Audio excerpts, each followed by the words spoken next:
ஏய் கைஸ் இன்னைக்கு வந்து நம்ம டேண்டனன் சீரிஸ்ல சீசன் 1 எபிசோட் 12 பார்க்க போறோம். எடுத்தோனே பார்த்தோம் அப்படின்னா 3 பேரும் வந்து மொமோட பாட்டி வீட்ல உட்காந்துருக்காங்க. அந்த ஃபீமேல் பொம்மையை தூக்கிட்டு வந்துட்டு பாட்டி கிட்ட கெஞ்சிக்கிட்டு இருக்காங்க. உட்காரணும்னு சொல்றாங்க, எனக்கு வேற வழி தெரியல, இங்கே கூட்டிட்டு வரதான் ஒரே ஆப்ஷனா இருந்தது. அவங்க சொல்றாங்க, நம்ம கிட்ட தான் ஆல்ரெடி ஒரு கேட் இருக்கே. அதை கேட்டுட்டு டர்போ கிராணி வந்து கொஞ்சம் கடுப்பாயிட்டாங்க. நம்ம சாப்பிட கூட சாப்பிடாது, என்னைய கூட கம்பேர் பண்ணாதீங்க அப்படின்னு கத்துது. அவங்க பாட்டி வந்து கேட்கறாங்க, சரி அதெல்லாம் இருக்கட்டும், அந்த மேல் பாடிக்கு வந்து என்னாச்சு அப்படின்னு கேட்கறாங்க. அம்மா சொல்றா, அது பழையபடி ஸ்கூல்ல இருக்கிற கெமிஸ்ட்ரி ரூமுக்கே போயிருச்சு. அவன் சொல்றான், ஹீனா வந்து ஓகேவா இருந்தா அப்படின்னா நான் ஸ்கூல்ல அனாட்டமி மாடல எவ்வளோ நாளும் இருப்பேன் அப்படின்னு. ஆனா அப்பப்போ வந்து அவன் ஸ்னீக் அவுட் பண்ணிட்டு ஹேனா வந்து பார்க்க வருவான். இது எல்லாத்துக்குமே நீங்க ஓகே சொல்லணும் அப்படின்னு 3 பேரும் அந்த பாட்டிகிட்ட கெஞ்சிக்கிட்டு இருக்காங்க. அவங்க பாட்டி சொல்றாங்க, சரி அதெல்லாம் ஓகே தான், நெய்பர்ஸ்க்கு மட்டும் தொந்தரவு கொடுக்காம இருங்க அப்படின்னு. அப்போ அந்த பால் பத்தி என்னாச்சு அப்படின்னு அவங்க கேட்குறாங்க.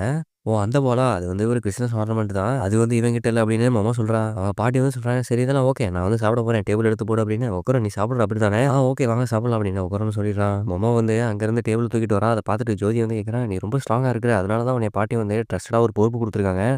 உட்காரன், அப்புறம் நீ தானா, நீயும் ட்ரான்ஸ்ஃபார்ம் ஆனது ரொம்ப வேடா இருந்தது, வேற மாதிரி பண்ணிட்டப்போ அப்படின்னு உட்காரனை பார்த்து சொல்றான். என்கிட்டயும் எதுனா பவர் வந்து நல்லா இருக்கும் அப்படின்னு அவன் சொல்றான். சரி ஓகே ஓகே, நான் டேபிள் போட போறேன், கொஞ்சம் தள்ளிக்கங்க அப்படின்னு மாமா சொல்றா. இரு இரு, நான் உனக்கு ஹெல்ப் பண்றேன் அப்படின்னு ஜிஜி போறான். அதை பார்த்துட்டு உக்ரன் வந்து நினைக்கிறான், அவங்க 2 பேரும் க்ளோஸா இருக்கிறத பார்த்துட்டு அவனுக்கு பொறாமையா இருக்குது. உக்ரனுக்கு வந்து வயிறு எரியுது, இனிமே நான் சும்மா விட மாட்டேன் அப்படின்னு அந்த பொம்மையை நினைச்சு பார்க்கறான். கடைசி வரைக்கும் அதை ஃபைட் பண்ணும் அப்படின்னு சொல்றது அவனுக்கு ஞாபகம் வருது. அதை அவன் மைண்ட்ல வச்சுக்கிட்டு அவனும் மாமா கிட்ட போயிட்டு இப்போ ஹெல்ப்புக்கு போறான். இவன் கூட நான் கம்ப்ளீட் பண்ணியே தீர்வேன் அப்படின்னு மனசுக்குள்ள நினைச்சுக்கிறான். அவன் வந்து கேட்கறான், உனக்கு என்னாச்சு இப்போ அப்படின்னு. இல்ல நான் கடைசி வரைக்கும் சண்டை போடுவேன் அப்படின்னு அவன் சொல்றான். யாரு கூட சண்டை போடுவேன் அப்படின்னு அவன் கேட்கறா. அதெல்லாம் இருக்கட்டும், என் டேபிள் கூட அப்படின்னு அவன் டேபிள் எடுத்துட்டு போறான். அவன் வந்து பாட்டு பாடிக்கிட்டே மாமா கிட்ட சுத்தி சுத்தி வந்துகிட்டு இருக்கிறான். ரொம்ப ஃபன்னியா பண்ணிட்டு இருக்கிறான். அவன் பண்ற மாதிரியே ஜிஜியும் இப்போ பண்ண ஆரம்பிச்சிட்டான். மாமாவுக்கு வந்து கொஞ்சம் ஆக்வர்டா போச்சு. சைடுல இருந்து அவன் பாட்டி சொல்றான், இரு நான் வந்துட்டேன் அப்படின்னு. அதை கேட்டுட்டு அவன் சைலண்ட் ஆயிட்டாங்க. அப்பதான் பாட்டி சொல்றாங்க, மாமா இந்த வாரம் நீ ஜிஜியோட பிளேஸ்ல தங்க போற, அதனால அவனோட அண்டர்வேரும் ஸ்டஃபையும் எடுத்து பேக் பண்ணி ரெடியாரு அப்படின்னு சொல்றாங்க. அவன் சொல்றான், அடியே கிளவி ஏன்டி இப்படி எல்லாம் சொல்றப்ப குரங்கு சாக்கேட்டா, என்னது ஜிஜி ஹவுஸ்ல மாமா தங்க போறாளா, இதுக்கு மாமா சொல்றான், நான் ஆல்ரெடி சொன்னேன்ல ஜிஜியோட ஹவுஸ்ல வந்து ஏதோ கேர்ஸ் இருக்குது, அங்க இருந்து பேய் ஓட்டுறதுக்கு தான் நான் போறேன், அதுக்காக தான் இந்த வீட்டுக்கு வந்திருக்கான்.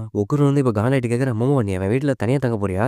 இல்லடா அப்படிலாம் கிடையாது, நான் இன்ஃபேக்ட் உன்னை கேட்கலாம் அப்படின்னு இருந்தேன், நான் மட்டும் தனியா பண்றது எனக்கு கொஞ்சம் கஷ்டமா இருக்கும் அப்படின்னு சொன்ன உடனே ஒக்குரு வந்துட்டு சரிவா வேகமா போகலாம், பேக்கப் பண்ணலாம் அப்படின்ட்டு ரெடியாடுறான். அந்த பிரச்சனைலாம் சீக்கிரம் முடிச்சுட்டு ஜிஜி வந்து முன்னாடி வீட்டுக்கு அனுப்பிடுவோம் வா அப்படின்னு சொல்றான். ஜிஜியும் பின்னாடி வந்துட்டு தேங்க்யூ ஸோ மச் அப்படின்னு சொல்றான். பார்த்தோம் அப்படின்னா மிட் நைட் ஆயிடுச்சு. ஸ்கூல்ல பார்த்தோம் அப்படின்னா ஒரு சில ஸ்டூடெண்ட்ஸ் வந்து ஸ்னீக் இன் பண்ணிட்டு இருக்காங்க.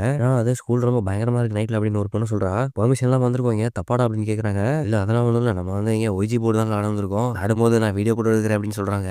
ஒரு நிமிஷம் இருங்க, உங்களுக்கு எதனா கேட்குது அப்படின்னு ஒருத்தன் வந்து சொல்றான். சும்மா விளாடாதர் அப்படின்ட்டு ஒரு பொண்ணு சொல்றா. நேரத்தில் ஹால் வேலை டார்ச் அடிச்சு பாக்குறாங்க. ஆனா அங்கிருந்து பார்த்தா ஏதோ சவுண்டு கேட்குது, யாரோ அவங்க நோக்கி ஓடி வந்துட்டு இருக்காங்க. யார் அப்படின்னு பார்த்தோம்னா அந்த அனாட்டமி பொம்மை தான். நைட்டு ஸ்னீக் அவுட் பண்ணிட்டு அவனோட ஆள் ஹீனாவை பார்க்க போறான். அவங்க எல்லாரையும் தாண்டி ஜம்ப் அடிச்சுட்டு ஜன்னல் வழியா வெளியே குதிச்சு ஓடி போயிட்டான். அவன் ட்ரெயின்லாம் முடிச்சு போறான், ரோட்டை ஓடிட்டே இருக்கிறான். ஹீனா அவனை பார்க்க வந்துகிட்டே இருக்கேன் அப்படின்னு கத்திக்கிட்டே ஓடுறான். அந்த நேரத்துல ரோட்ல வர வண்டியை பார்க்காம குறுக்கால ஓடி போயிட்டான். வண்டி வந்து அவன் அடிச்சிருது. அவன் சல்லி சல்லியா தரையில கீழே விழுந்துட்டான். இங்க பார்த்தோம் அப்படின்னா மாமாவும் அந்த பொம்மையை வெயிட் பண்ணிட்டே இருக்காங்க, அவன் வருவான் வருவான் அப்படின்னு. சரி ஓகே, அவன் வரதுக்கு எவ்வளவு நேரம் ஆனாலும் பரவாயில்ல, நம்ம ஏன் வெயிட் பண்ணலாம் அப்படின்ட்டு மாமா அங்க வெயிட் பண்ண ஆரம்பிச்சிட்டா. யாரும் தூக்கத்துல அந்த பொம்மையை கட்டி பிடிச்சி நிக்க ஆரம்பிச்சிட்டா. பார்த்தோம் அப்படின்னா விடிஞ்சிருச்சு, சூரியன் வர ஆரம்பிச்சிருச்சு. ஆனா அவன் கேட் வழியா வரவே இல்லை. திடீர்னு பார்த்தோம் அப்படின்னா பின்னாடி வெளியே வந்துட்டு அவனை கட்டி பிடிச்சிட்டான். அவரை லேட் ஆயிடுச்சு, என்ன மன்னிச்சுக்கோ அப்படின்னு சொல்றான். அப்படியே ஒரு வழியா வந்துட்டியா, ஐ லவ் யூ அப்படின்னு அந்த பொம்மை சொல்லுது. 2 பேரும் இப்போ ரொமான்ஸ் பண்ணிட்டு இருக்காங்க. ஆனா மாமா பார்த்தோம் அப்படின்னா கீழே படுத்து தூங்கிட்டு இருக்குதா. சூரியன் வந்து அவனோட மூஞ்சில பட்டதும் அவன் எந்திரிச்சிட்டா. என்னடா தூங்கிட்டானா, அடே நீ எப்படா வந்தா எழுப்பிட மாட்டியா அப்படின்னு அவனை பார்த்து கேட்குறா. அது தேங்க்யூ மாமா, அதுக்காக தான் வெயிட் பண்ணிட்டு இருந்தேன், ரெண்டு வர வழியில பிரச்சனையா போச்சு, நான் நாளையில இருந்து சீக்கிரமா வந்துடுறேன் அப்படின்னு சொல்றான். அது டெய்லி வர போறியா அப்படின்னு மாமா கேட்குறான். இது வந்து ஜிஜியை கட்டுறாங்க. அவன் வந்து பேய் அடைஞ்சு போய் உட்காந்துருக்கான். என்னடா போச்சு, மறுபடியும் யாராவது தூங்க முடியல அப்படின்னு சொல்றான். எதிர்க்க பார்த்தோம் அப்படின்னா அந்த பேய் வந்து நிக்குது. இங்க பார்த்தோம் அப்படின்னா ஜிஜியோட வீட்டுக்கு எல்லாரும் ட்ரெயின்ல போயிட்டு இருக்காங்க. போற வழியில ஃபன் பண்ணிட்டு கார்ட்ஸ் கேம் விளையாண்டுட்டு போயிட்டு இருக்காங்க. உக்கரனை வந்து போட்டு கலாய்ச்சிடுறாங்க. அவன் வந்து கொஞ்சம் கடுப்பாயிட்டான். சும்மாடா இது ஜோக்கு தான் அப்படின்ட்டு மாமா சொல்றான். வந்து சொல்றான், உனக்கு தான் சாக்லேட் சேரப்பா அப்படின்னு சொல்றான். பேக்குள்ள பார்த்தோம் அப்படின்னா ஃபுல்லா சாக்லேட்டா வச்சிருக்கான். பார்த்துட்டு மாமா வந்து எக்ஸைட்டடா, என்னடா இவ்வளவு சாக்லேட் வச்சிருக்க, நான் சின்ன வயசு சாப்பிட்டதெல்லாம் இருக்கேன். அவன் சொல்றான், ஆமா மாமா உனக்கு தான் வாங்கினேன், பரவாயில்ல இன்னும் இந்த கேண்டி ஷாப் வந்து இருக்கு அப்படின்றதுனால நம்பவே முடியல அப்படின்னு மாமா சொல்றான். அதான் பழைய நினைவுகள்லாம் அவங்க 2 பேரும் பேசிக்கிறாங்க. அந்த பாட்டி இன்னும் அந்த கடை நடத்திட்டு தான் இருக்கலாம். பாட்டி மாதிரியாவே மிமிக்ரி பண்ணி காட்டுறான். பார்த்துட்டு 2 பேரும் ஹாப்பியா பேசிக்கிட்டே வராங்க. அது எல்லாத்தையுமே பார்த்துட்டு உக்கரன் வந்து இப்போ ஷேட் ஆயிடுறான். எனக்குள்ள இருக்கிற தாட்ஸ் வந்து என்னை கொண்டுகிட்டு இருக்குது, இந்த மாதிரி நான் நினைக்கவே கூடாது, ஏன்னா எனக்கே கோவம் வருது அப்படின்ட்டு உக்கரன் வந்து நினைச்சிட்டு இருக்கான். நான் என்ன பண்றது, இந்த மாதிரி ஃபீலிங்ஸ் இருந்து என்னால் ஒன்றும் பண்ண முடியாது, அவன் வந்து என்னோட மைண்டை டிஸ்ட்ராக்ட் பண்ணிக்கணும், இப்போ வேற வழி இல்லை அப்படின்னு சொல்றான். நான் வந்து என்னோட பால் திருப்பி வாங்குறது நான் குறியா இருக்க போறேன், அதுலேயே ஃபோக்கஸ் பண்ண போறேன் அப்படின்னு சொல்றான். வர வழி ஃபுல்லா பால் பால் பால் அப்படின்னு சொல்லிக்கிட்டே வரான். மாமா வந்து கேட்கறா, திடீர்னு என்னடா ஆச்சு உனக்கு அப்படின்னு. பால் அப்படின்னு சொல்றான். மாமா வந்து சொல்றான், என்னடா அவன் பாலை பத்தி இவ்வளோ யோசிச்சுட்டு இருக்க. பார்த்தா ஜிஜே வந்து கேட்கறான், நான் கொஞ்ச நாளாவே யோசிச்சுக்கிட்டே இருக்கேன், நீங்க 2 பேரும் என்ன அப்பப்போ ஒரு டர்ட்டி ஜோக்ஸா சொல்றீங்க, என்ன விஷயம் அப்படின்னு கேட்கறான். அதுக்கு மாமா சொல்றா, இல்ல இல்ல அதுல விஷயம் நிறைய விஷயம் ஓடிட்டு இருக்கு அப்படின்னு. ஓ அப்படியே விஷயம், இப்போ பாரு நான் வேற ஏதாவது பாப்புலர் ஆகிறேன் அப்படின்ட்டு ஹிப் ஜாயிண்ட் அப்படின்னு சொல்ல ஆரம்பிச்சிட்டான். இல்ல இதுல டர்ட்டி ஜோக்ஸ்லாம் இல்ல அப்படின்னு சொல்றான். அப்படின்னு பேசிக்கிட்டே 2 பேரும் சேர்ந்து சிரிக்க ஆரம்பிச்சுட்டாங்க. ஃபன் பண்ண ஆரம்பிச்சுட்டாங்க. அத பார்த்துட்டு உக்குரன் வந்து டென்ஷன் ஆயிட்டான். இப்படியே போயிட்டு இருந்தது அப்படின்னா, அவனோட ஹார்ட்டுக்கு வந்து ரொம்ப நல்லது இல்லடா இது அப்படின்னு நினைக்கிறான். அவன் வந்து அவனோட இன்ட்ரெஸ்ட்ட திருப்புறதுக்கு ஏதாவது பண்ணியாகணுமே அப்படின்னு யோசிக்கிறான். இருந்து அவன் முன்னாடி வந்து நான் இப்ப இத பத்தி பேச போறேன் அப்படின்னு கத்த ஆரம்பிச்சுட்டான். என்ன சொல்றேன் சொல்லு இன்ட்ரெஸ்டிங்கா இருக்கு கேட்போம் அப்படின்ட்டு எல்லாரும் இன்ட்ரெஸ்ட் ஆயிட்டாங்க. யுஎம்எஸ் ஒன்னும் ஃபேண்டசி கிரியேச்சர் கிடையாது அப்படின்ட்டு அவனோட பேக்ல இருந்து ஏதோ எடுக்குறான். ஒரு வருஷத்துக்கு முன்னாடி கொரில்லா கூட யுஎம்எஸ்ஸா இருந்தாங்க அப்படின்னு சொல்றான். அதே மாதிரியே சுக்கினோக்கு வந்து அடுத்து கொரில்லாக்கு அடுத்து இவங்க தான் இருப்பாங்க அப்படின்னு நினைக்கிறேன் அப்படின்னு அவள்ட்ட புக் எல்லாத்தையும் எடுத்து காட்டுறான். அது மட்டும் இல்ல எங்க வில்லேஜ்ல வந்து பெரிய பாம்பெல்லாம் கூட இருக்குது. ஆமா எங்க வில்லேஜ்ல இருக்குது. அந்த ஷ்ரைன் கூட இருக்குது 200 வருஷம் பழசு. அங்க எல்லாருமே பாம்ப தான் வொர்ஷிப் பண்ணுவாங்க. அப்படின்னு ஜிஜி வந்து சொல்றான். அத பார்த்துட்டு மொமோ வந்து எக்ஸைட் ஆயிட்டானும். நம்ம ஊருக்கு தானே போறோம். அங்க போய் போலாம். அந்த ஸ்னேக் ஷ்ரைன்லாம் பார்த்துட்டு வரலாம் அப்படின்ட்டு மொமோ சொல்றா. ஓ! தாராளமா போலாமே. ஆனா ஒண்ணு நீ என் கூடயே இருக்கணும் அப்படின்ட்டு மொமோ பார்த்து சொல்றான் அவன். அத பார்த்த உடனே உக்ரோன் வந்து இப்ப டென்ஷன் ஆயிட்டான். புக்ல வேற எதனா தேடி பார்க்குறான். ஏய் எல்லாரும் இங்க பாருங்க மம்மிஃபைடு கப்பா அப்படின்ட்டு ஒரு புக்ல எடுத்து காட்டுறான். எங்க ஊர்ல ஷ்ரைன் கூட இருக்கு. அத வொர்ஷிப் பண்ணிட்டு இருந்தாங்க கொஞ்ச நாள் முன்னாடி. ஸோ அதனால ஷ்ரைன வொர்ஷிப் பண்றது எல்லாமே இங்க காமன் தான். பெருசா எதுவும் ஸ்பெஷலா இல்ல அப்படின்னு சொல்றான். அவன் மனசுல நினைக்கிறான் எப்புட்றா உனக்கு எலிவேட்டர் குடுத்தேனா அப்படின்னு. ஜீவன் அவன்ட்ட இப்போ புக் வாங்கிட்டு ரொம்ப எக்ஸைட் ஆயிட்டான். என்னடா அது அப்படின்ட்டு பார்க்குறான் ஆச்சரியமா. அவன் வந்து பார்த்தோன்னா அவன் டாபிக்கே இன்னும் கொஞ்சம் எக்ஸைட்டிங்கா பேச ஆரம்பிச்சுட்டான். உக்கரும் அவன் கூட சேர்ந்து ரொம்ப எக்ஸைட் ஆயிட்டான். அவன் நினைக்கிறான் நம்ம அம்மாவோட இன்னொரு ஆள்ட்ட இத பத்தி அதிகமா பேசுறீங்க அப்படின்னா அது இவன் தான். என்னாச்சு அப்படின்னா அவங்க 2 பேரும் நல்லா ஜெல் ஆயிட்டாங்க. "டேய் உக்ரன் உனக்கு எல்லாமே தெரிஞ்சிருக்கு எப்புட்றா?" அப்படின்ட்டு ஜிஜி வந்து கேட்குறான் அவன்ட்ட. "ஒரு ஃப்ரெண்டா நான் உன்ன நல்லா மதிக்கிறேன்டா" அப்படின்னு சொல்றான். உக்ரன் வந்து நினைக்கிறான் என்னது ஃப்ரெண்டா? ஆமா நீ வந்து மொமோட ஒரு ஃப்ரெண்டு தானே? அப்படின்னா நீ என்னையும் ஃப்ரெண்ட் ஆக்கிக்கலாம் அப்படின்னு அவன் கேட்குறான். இல்ல என்னால அது முடியாதுன்னு நினைக்கிறேன். நானே ஒரு ஆக்வர்ட் காய். மாமா அத கேட்டு கடுப்பா டேய் அப்படி சொல்லாதடா. எத்தன தடவ இப்படி சொல்லிருக்கீங்க சொல்லாத அப்படி ஜிஜி வந்து கேட்குறான். என்னடி ஆச்சு மாமா உனக்கு அப்படின்னு. இல்ல உனக்கு தெரிஞ்சுக்க வேணாம் ஜிஜி அப்படின்னு அவன் சொல்றா. என்ன மாமா நீயே இப்ப இந்த விஷயத்த என்கிட்ட இருந்து மறைக்கிற? ஏன் அவன் ரொம்ப நல்ல பையன் தானே ரொம்ப நாலேஜ்ஃபுல்லா இருக்கான் அப்படின்னு அவன் கேட்குறான். கடைசியில பார்த்தோம் அப்படின்னா ஒரு வழியா அவங்க அந்த ஊருக்கு வந்துட்டாங்க. ஊர பார்த்துட்டு மாமா வந்து சொல்றா, "டேய் இது வந்து ஒரு ஹாட் ஸ்ப்ரிங் டிஸ்ட்ரிக்ட் ஆச்சே." ஆமா எங்க டாடுக்கு இங்க தான் ஒர்க் குடுத்தாங்க. ஆமா எங்க டாடுக்கு இங்க தான் ஒர்க் குடுத்தாங்க அப்படின்னு ஜிஜி சொல்றா. உங்க டாடி டீச்சர் தானே அப்படின்னு மாமா கேட்குறா. ஆமா எங்க டாடி வந்து காலேஜ்ல ரிசர்ச் பண்ணிட்டு இருக்காரு வல்கானோஸ் பத்தி. அதனால தான் நாங்க எல்லாருமே இந்த ஊருக்கு வந்தோம். எனவே இந்த ஊர்ல வல்கானோ இருக்கா? எல்லாமே ஓகே தானே எரப்ட் ஆயிராதுல்ல அப்படின்னு அவ கேட்குறா. இல்ல இப்போதைக்கு எரப்ட் ஆகாது. 200 வருஷத்துக்கு முன்னாடி தான் எரப்ட் ஆச்சு அப்படின்னு கேள்விப்பட்டோம். அதிலிருந்து இப்போ ரொம்பவே காமா தான் இருக்கு அப்படின்ட்டு அவன் சொல்றான். அவன் நடந்து போறப்ப ஊருக்குள்ள இருந்து எல்லாரும் வாட்ச் பண்ணிட்டே இருக்காங்க. அவங்கலாம் பார்த்தா ஹியூமன்ஸ் மாரியே தெரியல. தூரத்துல நெறைய படி இருக்குது. இதுலாம் நம்ம போறோம் அப்படின்னு அவன் சொல்றான். அவங்க 2 பேரும் ரொம்ப சோர்வா அந்த படியில கடைசி ஏறி வந்துட்டாங்க. ஆனா மேல போனதுக்கு அப்புறம் தான் தெரியுது இன்னும் நெறைய படி இருக்குது அப்படின்னு. அவன் ரொம்ப எக்ஸைட் ஆயிட்டு ஓட ஆரம்பிச்சுட்டான். ஆனா இவங்களால ஏறவே முடியல. ரொம்ப ஸ்லோவா ஏறுறாங்க. கடைசியில மலையெல்லாம் ஏறிட்டு அவங்க வீட்டுக்கு வந்துடுறாங்க. அவன் கேட்குறான் மாமாட்ட, "என்ன மாமா வர வழியில எதுவும் பார்த்தியா? வேடா எதுவும் தெரிஞ்சுச்சா?" அப்படின்னு கேட்குறான். அவன் கேட்குறா அவன்ட்ட, "அடேய் உன்கிட்ட எவ்வளோ ஸ்டாமினாடா இருக்கு? எப்புட்றா இவ்வளோ வேகமா ஓடுற?" அப்படி. "இல்ல வர வழியில நான் எதுவுமே பார்க்கல" அப்படின்னு சொல்றான். "அப்படியா ஒண்ணுமே பார்க்கலையா? ஸ்பிரிட் மீடியம்ல வாங்க பேட் நியூஸ் இருக்கு" அப்படின்னு சொல்றாங்க. நேரத்துல உட்கார வந்து எந்திரிச்சு சொல்றான். "டேய் முதல்ல எனக்கு தண்ணி குடுடா ரொம்ப திர்ஸ்டியா இருக்கு" அப்படின்னு. "அடேய் என்னங்கடா சொல்றீங்க? உண்மையிலேயே நீங்க எதுவுமே பார்க்கலையா? சரி வாங்க போலாம்" அப்படின்ட்டு வீட்டுக்குள்ள போறாங்க. அந்த சைடு பார்த்தோம் அப்படின்னா காட்டுக்குள்ள இருந்தே உக்ரன் எதையோ பார்க்குறான். சரி வாங்க போலாம் அப்படின்ட்டு எல்லாரும் வீட்டுக்குள்ள போயிடுறாங்க. ஆனா அந்த காட்டுக்குள்ள பார்த்தோம் அப்படின்னா மக்கள்லாம் நின்னு பார்த்துக்கிட்டே இருக்காங்க. வீடு ஃபுல்லா சுத்தி பார்க்குறாங்க. அவன் வந்து கேட்குறான், "என்ன மாமா எதுவும் புதுசா வித்தியாசமா பார்த்தியா? எனக்கு ஒரு மாரி இருக்கு" அப்படின்னு. அம்மா வந்து வீடியோ சுத்தி பார்த்துக்கிட்டு இருக்கிறா. ஒரு இடமா சுத்தி பார்க்குறா. நெறைய யோசிக்கிறா. அந்த நேரத்துல திடீர்னு டிவி ஆன் ஆகுது. எல்லாரும் பயந்துடுறாங்க. அவன் வந்து சொல்றான், "நான் தான் டிவி போட்டேன். ரிமோட் என் கையில தான் இருக்கு. ஏன்டி டிவி போட்ட? பயந்துட்டேன்" அப்படின்னு சொல்றாங்க. "இல்ல நான் போர்டா இருந்தேன். அதனால தான் டிவி போட்டேன். இந்த இடத்துல ஒண்ணுமே இல்ல" அப்படின்னு அவன் சொல்லிடுறான். உடனே உக்ரன் வந்து அவன பார்த்து லுக்குறான். "என்னடா நீங்க இங்க சும்மா கூட்டிட்டு வந்தீங்களா?" அப்படின்னு. அப்பதான் மாமா வந்து கேட்குறாங்க, ஸ்பிரிட் ஓட்டுறவங்கலாம் பார்த்துட்டு இந்த இடத்துல கெட்ட விஷயம் இருக்கு அப்படின்னு சொன்னாங்களா? சரி ஓகே அப்படி இருந்தது அப்படின்னா அந்த பேயெல்லாம் அந்த வீட்ல இருந்து எங்கேயோ ஒளிஞ்சுகிட்டு இருக்கு. அதான் உண்மை அப்படின்னு மாமா சொல்றான். சர்போகிரானி நம்மகிட்ட இருந்தப்போ இதே மாதிரி தான் இருந்தது. ஸ்பிரிட்டோட பவர் வீக்கா இருக்கிறப்ப நம்மளால அதை பார்க்கவே முடியாது. அதனால அவங்க ஹைடிங்ல இருப்பாங்க இப்போதைக்கு.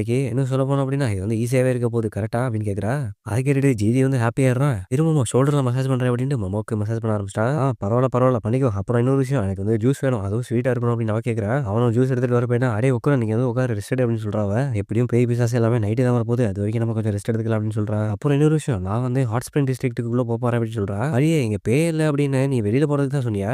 "ஏய் இல்லடா சேச்சா அப்படிலாம் சொல்லலடா. நான் வந்து போறேன். நீ வந்து ஜீவியோட ஃபன் பண்ணு" அப்படின்னு சொல்லிட்டு அவன் அங்கிருந்து கிளம்ப பார்க்குறான். "அடியே பேய் பிசாசுலாம் வந்தா என்னடி பண்றது?" அப்படின்னு அவன் கேட்குறான். பரவால்ல. நான் ஈவினிங் ஃபுல்லா திருப்பி வந்துருவேன். பயப்படாதீங்க அப்படின்னு சொல்லிட்டு அவன் அங்கிருந்து கிளம்புறான். "ஏய் மாமா இந்தாடி உனக்கு ஜூஸ் கொண்டு வந்தேனே" அப்படின்னு ஜிஜி வந்து கொண்டு வரான். ஐயே மாமா வந்து இப்போ ஹாட் ஸ்ப்ரிங் டிஸ்ட்ரிக்ட் போயிட்டா அப்படின்ட்டு அவன் சொல்றான். அப்படியா ஐயே நான் கூட போலான்னு இருந்தேனே. சரி விடு இப்போ உனக்கு ஃபுட்பால் ஆடணுமா அப்படின்னு அவன் கேட்குறான். 2 பேரும் இப்போ அவங்க வீட்டுக்கிட்ட ஃபுட்பால் ஆட ஆரம்பிச்சிட்டாங்க. ஜிஜி சொல்றான், "டேய் பால இப்போ என்கிட்ட கிக் பண்றா" அப்படின்னு. பால எப்படி கிக் பண்ணணும் அப்படின்னு அவன் சொல்லி தரான் உக்ரனுக்கு. உக்ரன் வந்து பால தள்ளி அங்கிட்டு வேற எங்கிட்ட வத்தி விட்டான். உக்ரனுக்கு வந்து பால எத்தவே தெரியல. பால மிஸ் பண்ணிட்டே இருக்கிறான். நல்ல வேளை மாமா வந்து இதெல்லாம் பார்க்கறதுக்கு இல்ல. ஏன்னா அசிங்கமா போயிருக்கும் அப்படின்னு நினைக்கிறான். நான் அவன்கிட்ட ஒழுங்கா பால் ஆட கத்துக்கிட்டேன் அப்படின்னா மாமாவை இம்ப்ரெஸ் பண்ணிடலாம். அவன் வந்து சூப்பர் உக்ரன் சூப்பரா பண்றான் அப்படின்னு சொல்லுவான். அதை அவன் நினைச்சு பார்த்துக்கிட்டே ரொம்ப ஹாப்பியாடுறான். மாமா வந்து பார்த்தோம் அப்படின்னா இங்க ஹாட் ஸ்ப்ரிங்ல வந்து குளிச்சுக்கிட்டு இருக்கா. பரவாயில்ல அவங்க 2 பேரும் நல்லா பாண்ட் ஆயிட்டு இருப்பாங்கன்னு நினைக்கிறேன். உக்ரன் வந்து இப்பதான் முறையா ஒரு பையன் கூட ஃப்ரெண்டா இருக்கிறான். பரவாயில்ல அவங்க 2 பேரும் நல்லா விளையாடட்டும் அப்படின்னு அவன் சொல்றான். இங்க பார்த்தோம் அப்படின்னா 2 பேரும் விளையாடிட்டு இருக்காங்க. மாமா வந்து நான் ரொம்ப ரெஸ்பெக்ட் பண்றேன். அவனுக்கு ரொம்ப கைண்டா இருக்கிறா. ஓகே நீ வந்து ஒருத்தவங்கள ரெஸ்பெக்ட் பண்ற. உனக்கு ஒருத்தவங்க கைண்டா இருக்கிறாங்க புரியுது. எனக்கு வந்து மாமாவோட ஃபேஸும் பர்சனாலிட்டியும் ரொம்ப பிடிச்சிருக்கு அப்படின்னு அவன் சொல்றான். அதை கேட்டுட்டு உக்ரன் வந்து இப்போ கொஞ்சம் டென்ஷன் ஆயிட்டான். "டேய் நீ தானடா அவனை ரெஸ்பெக்ட் பண்ற அப்படின்னு சொன்ன." "ஆமா ரெஸ்பெக்ட் வந்து எல்லாத்த விட வந்து ரொம்ப டாப்ல. ரெஸ்பெக்ட்டோட சேர்த்து மொமோட கண்ணு எவ்வளோ நல்லா இருக்குன்னு நான் சொல்லுவேன். அப்புறம் தான் நான் ஜெயிச்சுருவேன் அப்படின்னு அவன் சொல்றான். 2 பேரும் இப்ப மாத்தி மாத்தி வாக்குவாதத்துல ஈடுபட்டுறாங்க. மொமோவ யார் அதிகமா பிடிக்கும் அப்படின்ட்டு பேசிக்கிறாங்க. மொமோ கிட்ட நான் இத சொல்லுவேன்டா, மொமோ கிட்ட நான் அத சொல்லுவேன்டா அப்படின்னு பேசிக்கிறாங்க. அவன் சொல்றான் மொமோட சைல்ட் ஃப்ரெண்ட் நான் தான்டா அப்படின்னு. எல்லாத்த விட இதுதான் பெருசு. நான் வின் பண்ணிட்டேன்டா அப்படின்னு சொல்றான். அப்பதான் அவன் வந்து மொமோ நான் கிஸ் பண்ணியிருக்கேன்டா அப்படின்னு ஒகோரன் சொல்றான். அத கேட்டுட்டு ஜிஜி வந்து ஷாக் ஆயிட்டான். என்னது கிஸ் பண்ணிட்டியா? நீ வந்து சும்மா பொய்யெல்லாம் சொல்லக்கூடாது அப்படின்னு அவன் சொல்றான். அவங்க 2 பேரும் பேசிட்டு இருக்க நேரத்துல மொமோ வந்து இங்க சில் பண்ணிட்டு இருக்கிறான். ஓகே டைம் ஆச்சு இப்ப நான் போணும் அப்படின்னு சொல்றான். எவ்வளோ பியூட்டிஃபுல்லான இடத்துல எவ்வளோ பெரிய செவுரு கட்டி வச்சுட்டாங்க. அதனால என்னால எதுவுமே பார்க்க முடியல அப்படின்னு சொல்றான். மொமோ எந்திரிச்சு வெளிய வந்துட்டு இருக்க நேரத்துல திடீர்னு யாரோ கதவ தொறக்குறாங்க. அங்க ஒருத்தன் நடந்து வரான். ஏய் இங்க யாரோ ஆல்ரெடி ஆள் இருக்காங்கடா. ரொம்ப ஹாட்டா வேற இருக்கா அப்படின்னு சொல்றான். கூட பார்த்தோம் அப்படின்னா இன்னும் 2 பேர் இருக்கிறாங்க. ஆமா. அவ ஹாட்டா தான் இருக்கிறா. கியூட்டா வேற இருக்கிறா அப்படின்ட்டு அவள நோக்கி எல்லாரும் வந்துகிட்டு இருக்காங்க. இங்க வீட்ல பார்த்தோம் அப்படின்னா ஜிஜியும் ஒக்கரனும் இங்க சண்டை போட்டுட்டு தான் இருக்கிறாங்க. நான் விட்டே குடுக்க மாட்டேன்டா அப்படின்னு ஒக்கரன் வந்து சொல்றான். சரி ஓகேடா நம்ம வந்து ஃபர்ஸ்ட் ஹேண்ட் ஷேக் பண்ணிக்கலாம் ஃப்ரெண்ட்ஸா அப்படின்ட்டு ஜிஜி வந்து கைய குடுக்குறான். ஒக்கரனும் கைய குடுத்துட்டு அவன் வந்து இப்ப ஒக்கரன் கைய பிடிச்சு எடுத்துட்டு அவன கட்டி பிடிச்சு சோக் பண்ண ஆரம்பிச்சிட்டான். மொமோவுக்கு இந்த மாதிரிலாம் பண்ணா பிடிக்காதுடா அப்படின்னு ஒக்கரன் சொல்றான். ஏய் நீ வந்து டிஃபீட்ட ஒத்துக்கோ அப்படின்ட்டு ஒக்கரன்ட்ட கேட்கறான். இல்ல நான் வந்து ஒத்துக்கவே மாட்டேன். கிவ் பண்ண மாட்டேன் அப்படின்ட்டு ஒக்கரன் வந்து அங்க ஸ்ட்ரகல் பண்ணிட்டு இருக்கான். திடீர்னு 2 பேரும் அவங்க வீட பாக்குறாங்க. என்னடா இது கொஞ்சம் வித்தியாசமா இருக்குது. முத்தி நம்ம பார்க்கும்போது அந்த ரூஃப் டாப்ல ரூம் இல்லையே. இப்போ ரூம் இருக்குது அப்படின்னு சொல்றான். ஆனா இங்க மொமோ கிட்ட பார்த்தோம் அப்படின்னா, "நீ இவ்வளோ சின்ன பொண்ணா இருக்கிற. இந்த மாரி கோஎட் பாத்துக்கு வந்திருக்கிறே" அப்படின்னு அவள பார்த்து கேட்குறாங்க. அப்பதான் அங்க பூல்ல இருக்கிற நோட்டீஸ் பார்க்குறா. அது கோவிட் தான். ஆனா அது ரொம்ப அழுக்கா இருக்குது. அவனுங்க எல்லாரும் என்ன பண்ணிட்டானுங்க அப்படின்னா, தண்ணிக்குள்ள இறங்கிட்டானுங்க. "தண்ணி ரொம்ப ஹாட்டா இருக்குடா" அப்படின்னு சொல்லிட்டு அவகிட்ட நோக்கி போறாங்க. ஒக்கரனும் ஜிஜியும் இங்க பார்த்தோம் அப்படின்னா, அவங்க வீட்டுக்குள்ள வந்து அந்த செவத்த தொட்டு பார்க்குறாங்க. இந்த செவத்துக்கு முன்னாடி ஏதோ ஒண்ணு இருக்குல்ல அப்படின்னு நினைக்கிறாங்க. ஆமா அத தட்டி பார்த்துட்டு ரொம்ப ஹாலோவா இருக்குது அப்படின்ட்டு சொல்றாங்க. இங்க பார்த்தோம் அப்படின்னா, மொமோ வந்து "இப்ப நான் என்னடா பண்றது?" அப்படின்னு கேட்குறான். "நான் வந்து இப்ப இங்க இருந்து வெளிய போய் ஆகணுமே. ஆனா இவனுங்க வேற வந்துட்டானுங்க. இவங்கள தாண்டி போறது ரொம்ப கஷ்டமாச்சே. எப்படியாவது இந்த இடத்த விட்டு போகணும்டா" அப்படின்ட்டு அவ சொல்றா. வீட்டுக்குள்ள பார்த்தோம் அப்படின்னா, ஜிஜி வந்து நான் இதுக்கு ஏதாவது பண்ணியே ஆகணுமே. அந்த செவுரு ஹாலோவா இருக்கு என்னன்னு தெரிஞ்சுக்கணும் அப்படின்ட்டு கபோர்ட்ல இருந்து டூல்ஸ் எடுத்துட்டு அந்த செவத்த உடைக்க போறான். ஆனா இங்க பார்த்தோம் அப்படின்னா, மொமோ வந்து அவனுக்கு சுத்தி வளைச்சிட்டானுங்க. "உனக்கு அலிகேட்டர் பத்தி தெரியுமா?" அப்படின்னு கேட்குறாங்க. மொமோ வந்து "என்னது?" அப்படின்னு கேட்குறான். "கேட்டர் டி அலிகேட்டர் உனக்கு தெரியாதா? பல்லி மாரி இருக்குமே." கேட்டர் வழக்கமா என்ன பண்ணும் அப்படின்னு பார்த்தோம்னா, இந்த மாரி கோவிட் பாத்துக்கு வந்து நேக்கட் பொண்ணுங்கலாம் ரொம்ப டார்கெட் பண்ணுவானுங்க. அப்படின்னு இப்ப அவனுங்களே அலிகேட்டர் மாரி தண்ணிக்குள்ள முங்கி வந்துகிட்டு இருக்கானுங்க. மொமோ வந்து இப்ப நினைக்கிறான், என்னோட சைக்கிக் பவர் வச்சு இவங்க எல்லாத்தையும் டிஃபீட் பண்ண முடியுமா? அதே நேரத்துல இங்க பார்த்தோம் அப்படின்னா, ஜிஜி வந்து அந்த செவத்த உடைச்சுக்கிட்டு இருக்கான் சுத்தியில வச்சு. ஆனா செவத்துக்குள்ள பார்த்தோம் அப்படின்னா, ரொம்ப தூரமா ஏதோ ஒண்ணு போயிட்டே இருக்குது. மொமோ வந்து இங்க பார்த்தோம் அப்படின்னா, அதே நேரத்துல இவங்கலாம் எப்படி அட்டாக் பண்ணலாம் அப்படின்ட்டு பிளான் பண்ணிட்டு இருக்கிறா. மொமோ வந்து அவரோட சைக்கிக் பவர் யூஸ் பண்ணலாம் அப்படின்னு போறான். அந்த நேரத்துல ஒருத்தன் தண்ணிக்குள்ள இருந்து எந்திரிச்சு அவரோட கைய பிடிச்சு தூக்கிட்டான். அப்படியே அவள தண்ணிக்குள்ள போட்டு அமுக்கிட்டான். அவளால மூச்சு விடவே முடியல. தண்ணிக்குள்ள அவ திணறிக்கிட்டு இருக்கா. இவனுங்க எல்லாரும் அவள சுத்தி வளைச்சிட்டானுங்க. இந்த சைடு பார்த்தோம் அப்படின்னா, செவத்துல வந்து ஓட்டை விழுந்திருக்கு. இதோட இந்த எபிசோட் வந்து முடிஞ்சிருது. அடுத்து என்ன ஆகுது அப்படின்றத அடுத்த எபிசோட்ல பார்க்கலாம். தேங்க் யூ ஃபார் வாட்சிங் திஸ் வீடியோ.